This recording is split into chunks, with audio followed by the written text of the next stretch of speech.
Paz e graça para você ligado no blog. Mais uma vez estou na minha sala, há muitos ruídos, mas eu espero que você entenda bem a mensagem, porque é o mais importante desses vídeos curtinhos, sempre endereçados para o povo de Deus, povo leigo, não para os teólogos. Eu gostaria muito que você orasse pela gente, mandasse a sua sugestão, o que é que você quer que a gente aborde aqui, né? Também a sua crítica e pusesse lá o seu gostei, né? Compartilhasse, se inscrevesse no canal do YouTube, enfim. Pois bem, hoje eu vou falar sobre um assunto muito polêmico, muito mesmo. É o pastorado feminino.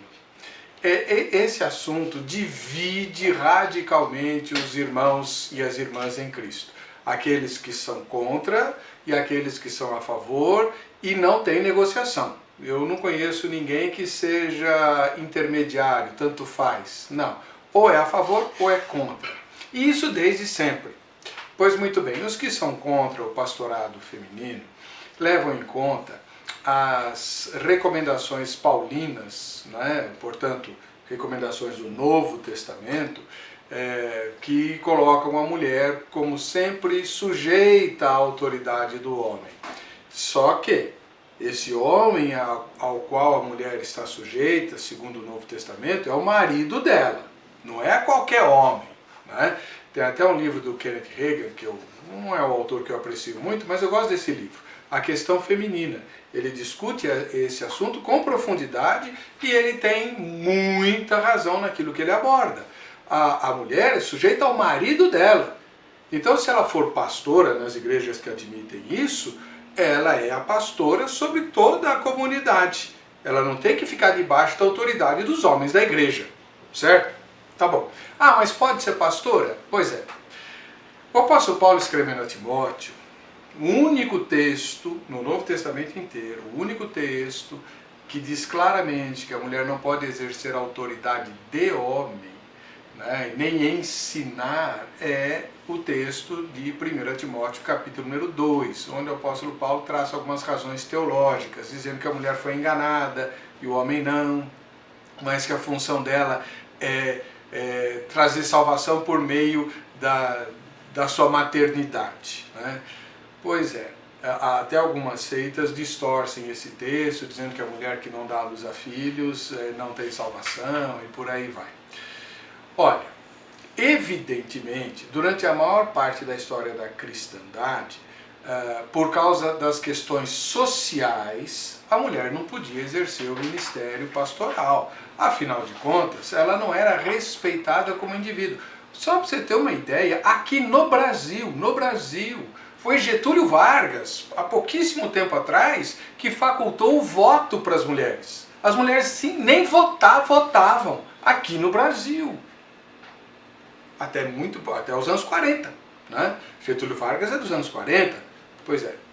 Então, não havia espaço. Agora, no século XXI, onde mulheres comandam nações, ela não pode ser pastora? Ah, mas a Bíblia tem esse versículo. Um versículo só. E as razões apontadas pelo apóstolo Paulo são teológicas e sociais, até porque fala da maternidade.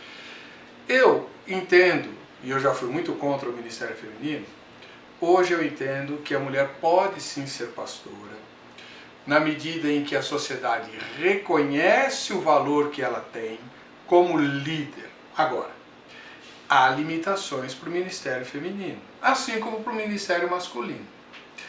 A principal limitação que eu vejo é, normalmente, nós brasileiros associamos a função do pastor a como se ele fosse chefe, diretor, gerente de uma empresa, é o chefe da igreja. E isso não é verdade. Pelo Novo Testamento, o governo é colegiado, um se sujeita ao outro, o apóstolo Paulo fala sujeitar-vos uns aos outros no temor de Cristo, num contexto de batismo com o Espírito Santo, leia lá, né? Em Efésios. Pois é, então o pastor está sujeito aos outros e os outros estão sujeitos ao pastor. A função do pastor é ensinar a Bíblia, é levar o seu povo à maturidade na fé cristã, é zelar pela doutrina. Essa é a função do pastor. Ele não é chefe de nada e nem dono de ninguém. a não ser o Senhor Jesus, o supremo pastor das ovelhas. Então, por causa dessa ideia de que o pastor manda, então a mulher não pode mandar, então ela não pode ser pastora. Ah, ela não pode ministrar a palavra? Claro que pode. As primeiras testemunhas da ressurreição de Jesus foram mulheres. Os apóstolos, nenhum deles creu na ressurreição de Jesus e nenhuma das mulheres duvidou da ressurreição de Jesus. Leve isso em conta. Deus leva. Em Gálatas está escrito que em Cristo Jesus nós todos somos iguais. Não há macho nem fêmea, diz o apóstolo Paulo na versão antiga. Então a mulher pode ser sim pastora nesse sentido de repartir a palavra, de ensinar, de doutrinar, de levar as pessoas à maturidade na fé, como diz Efésios 4, de 11 em diante. Essa é a função do pastor e de todos os oficiais da igreja. Ninguém manda em nada nem em ninguém. Quem manda é o cabeça, e o cabeça é sempre o Senhor Jesus. Agora, em relação ao texto de Timóteo, que de fato apresenta uma limitação severa e complicada, eu reconheço, não concordo assim, com as interpretações que eu vejo desse texto, e eu não o entendo bem. Eu, Heber Cocarelli, entendo que uma mulher não deveria chefiar uma denominação. Eu creio que, por causa do texto de Timóteo, fará bem toda mulher que tem chamado pastoral, inclusive tem bom espírito de liderança, sujeitar-se a alguma autoridade masculina.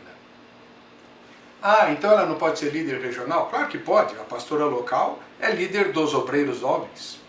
Então ela pode liderar pastores, mas ela estará sujeita a um outro líder do sexo masculino. Isso é machismo? Talvez seja. Provavelmente eu não esteja sendo adequado na minha interpretação do texto, mas a Bíblia diz em Romanos 14 que aquilo que é feito sem fé é pecado. E a minha fé, por enquanto, depende de obedecer esse princípio de 1 Timóteo. Então, as irmãs que têm chamado pastoral e aquelas que já são pastoras, e eu particularmente tenho sido extremamente abençoado pelo ministério de várias delas, né? Não de hoje. O meu cumprimento, eu tenho certeza que Deus gosta, aprova e aprecia o trabalho que é feito pelas irmãs com tanto zelo e com tanto carinho. Zelo e carinho, que muitas vezes faltam nos corações masculinos, empedernidos e orgulhosos. Um ósculo santo, Deus abençoe e até a próxima.